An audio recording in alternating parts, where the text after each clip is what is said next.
हाँ तो प्रिय विद्यार्थियों नमस्कार बेटा। आज के इस वीडियो लेक्चर में हम क्लास 10th जिसकी प्रायिकता चल रही है, लेक्चर सेकंड है। हमने बेटा सिक्के से रिलेटेड जो घटना थी उसके बारे में बता दिया था। अब बेटा पासे से रिलेटेड घटना के बारे में बताएंगे, क्योंकि आप जानते हैं जब एक पासा फेंका जाता है तो पासे पर 6 फलक होते हैं, उस पर गिनती की संख्या लिखी होती है 1 से 6 तक। तो यहाँ लिखूंगा मैं जब एक पासा एक बार फेंका जाता है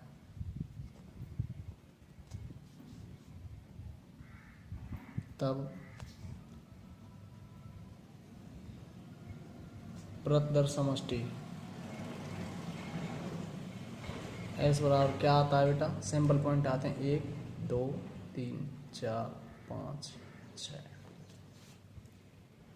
जब एक पासा 2 बार उछाला जाता है, तो जब एक पासा एक बार फेंका जाता है या एक बार उछाला जाता है तब प्रदर समष्टि कितना होता है बेटा? एस बराबर ये सैंपल पॉइंट आ गए 1 2 3 4 5 6, यानी कि 6 की पावर 1 लिख देंगे।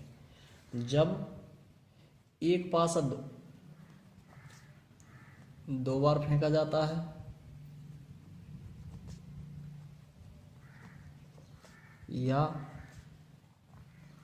दो पासे एक साथ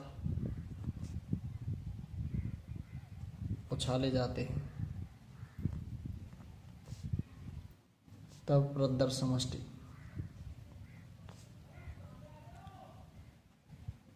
क्या आएगा बेटा? एस बराबर 1 2 3 4 5 6। इनका इनसे गुणा कर देंगे, किस हिसाब से वो बताता हूँ मैं आपको। तो प्रदर समष्टि में कितने बिंदु आते हैं बेटा? 6 की पावर 2 कर दिया। ये तो 6 की पावर 2 का मतलब 36 पॉइंट आएंगे। कितने? 36 पॉइंट। वो सिंपल पॉइंट कौन कौन से होंगे ये देख रहे हैं। एक 2, एक का 2 से किया, एक का 3 से किया, एक का 4 से, एक का 5 से, एक का 6 से। अब 2 का 1 से, 2 का 2 से, 2 का 3 से, 2 का 4 से, 2 का 5 से और 2 का 6 से। इसी प्रकार से प्रोसेस बेटा चलती रहेगी। और कहाँ तक चलती रहेगी? वो 6,6 तक। तो 36 पॉइंट आ जाएंगे इसमें। कैसे? इस लाइन में 6, इस लाइन में 6, तो पहली वाली लाइन है इसमें 6, दूसरी में 6, ऐसी 6 लाइन बनेंगी। तो 6 का गुणा 6 से करेंगे कितने हो जाएंगे? 36 सिंपल पॉइंट हो जाएंगे। ऐसे ही बेटा जब 3 पास एक साथ उछाले जाएंगे तो 6 की पावर 3 मतलब कितना हो जाएगा बेटा? 216 सैंपल पॉइंट आएंगे। उम्मीद करता हूँ ये बातें आपकी समझ में आ गई होंगी। अब इसके बेस का हम क्वेश्चन लेकर के चलते हैं।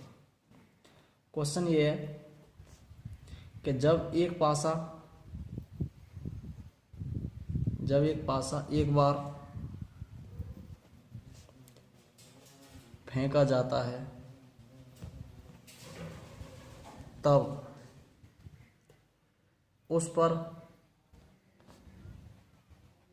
आने वाली सम संख्या की प्रायिकता, सम संख्या आने की प्रायिकता ज्ञात करो। तो बेटा सम संख्या ज्ञात करनी है। तो सैंपल पॉइंट में कौन कौन से आएंगे? 1 2 3 4 5 6 प्रदर समष्टि के बिंदु हैं। तो एन एस बराबर कितना हो जाएगा? 6। और सम संख्या जब आ रही है तो कौन कौन सी है बेटा? मैंने बोला है जब एक पासा एक बार फेंका जाता है तब उस पर आने वाली सम संख्या, तो उस पर आने वाली सम संख्या होने की प्रायिकता ज्ञात करो। तो सम संख्या कौन कौन सी है बेटा? 2 4 6। तो नंबर ऑफ इवेंट्स कितनी हो जाएंगी? 1 2 3 हो गई। प्रायिकता निकालनी है तो निकालो सम संख्या आने की प्रायिकता।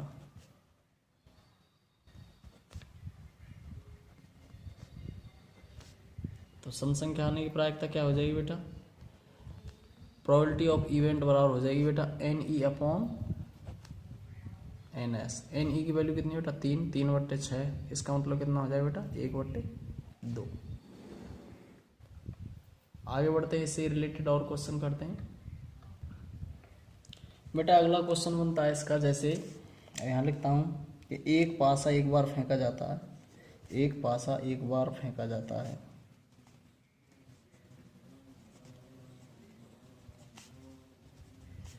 तो उस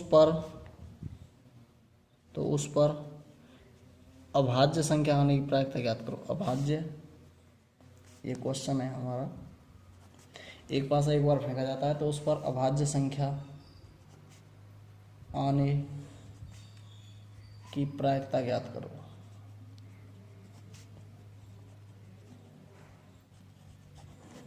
बेटा नंबर ऑफ सैंपल पॉइंट कितने हो जाएंगे? ये 1 2 3 4 5 6 नंबर ऑफ सैंपल पॉइंट हो गए 6।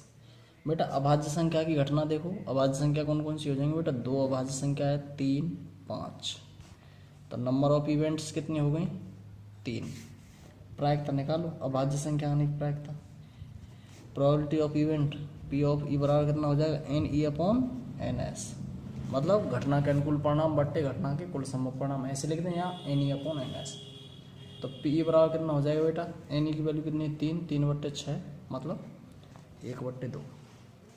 अब एक अगला क्वेश्चन और बनाता हूँ मैं इसका, कि एक पासा एक बार फेंका जाता है,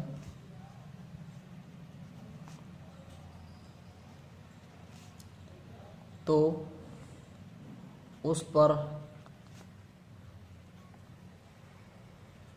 आने वाली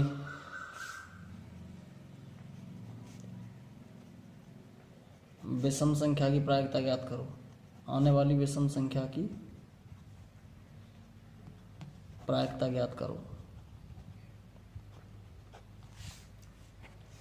तो बेटा सैंपल पॉइंट कौन कौन से हो जाएंगे? 1 2 3 4 5 6। इवेंट्स कौन कौन सी हो जाएंगी? विषम संख्या की हो जाएंगे बेटा 1 3 और 5। ये नंबर ऑफ सैंपल पॉइंट कितने हो गए? 6।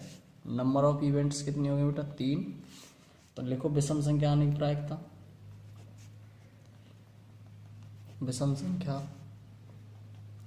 आने की प्रायिकता क्या हो जाएगा? प्रोबेबिलिटी ऑफ इवेंट बराबर NE/NS।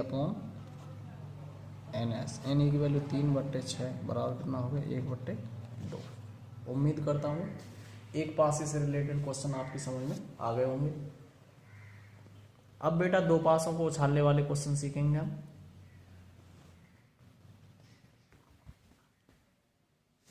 हाँ तो बेटा क्वेश्चन ये है, जब दो पासे फेंके जाते उससे रिलेटेड क्वेश्चन है, बड़ा अच्छा क्वेश्चन है। वैसे ही एग्जाम्पल बना दिया है, उम्मीद करता हूँ आपकी समझ में ये आ जाएगा। मैंने बोला है दो पासों को एक साथ फेंका जाता है। जब दो पासों की बात की गई तो तुरंत रिजल्ट दिमाग में आ जाना चाहिए कि जब दो पासे फेंके जा रहे, एक पासा फेंका जाता है तो बेटा सैंपल पॉइंट मतलब जो प्रदर्श बिंदु होते हैं, 6 घटनाएं होती हैं, मतलब 6 बिंदु आते हैं। अगर दो पासे फेंके जाएंगे तो मैंने बताया 6 की पावर 2 कर देंगे मतलब 36। 3 पासे फेंके जाएंगे तो 6 की पावर 3 मतलब 2 से 16। एक पासा फेंका जाएगा तो 6 की पावर 1 मतलब 6। तो दो पासों को एक साथ फेंका जाता है तो उस पर आने वाली संख्याओं का योग, पहला पार्ट है संख्याओं का योग 5 होने की प्रायिकता ज्ञात करो। तो ये दो पासे फेंके गए बेटा, उसके सैंपल पॉइंट आ गए, तो नंबर ऑफ सैंपल पॉइंट कितने हो जाएंगे? ये सैंपल स्पेस है, प्रदर्श समष्टि है, तो कितने हो जाएंगे बेटा? 36। और उसमें पहली घटना क्या बोली है मैंने? संख्याओं का योग 5 होने की प्रायिकता, मतलब दो जो संख्याएं आ रही हैं उनका योग 5 होने की प्रायिकता देखनी है। तो 5 देखो, ये वाली कंडीशन बनेगी इसमें, देखना 4 और 1 5, 3 और 2 5, 2 और 3 5 और 1 और 4 5, और तो इनसे अलग कोई नहीं है। तो नंबर और इवेंट्स कौन कौन सी हो जाएंगी? इवेंट्स हो गई है 1 4, 3 2, 2 3, 1 4, ठीक है। नंबर ऑफ इवेंट्स कितने हो जाएंगे? नंबर ऑफ इवेंट्स 4 हो जाएंगे, इनसे अलग तो और कोई नहीं होगी। प्रायिकता निकालनी है, तो पहली वाली प्रायिकता क्या पूछ रहा है? संख्याओं का योग 5 होने की प्रायिकता। तो प्रोबेबिलिटी ऑफ इवेंट बराबर हो जाएगी बेटा NE/NS।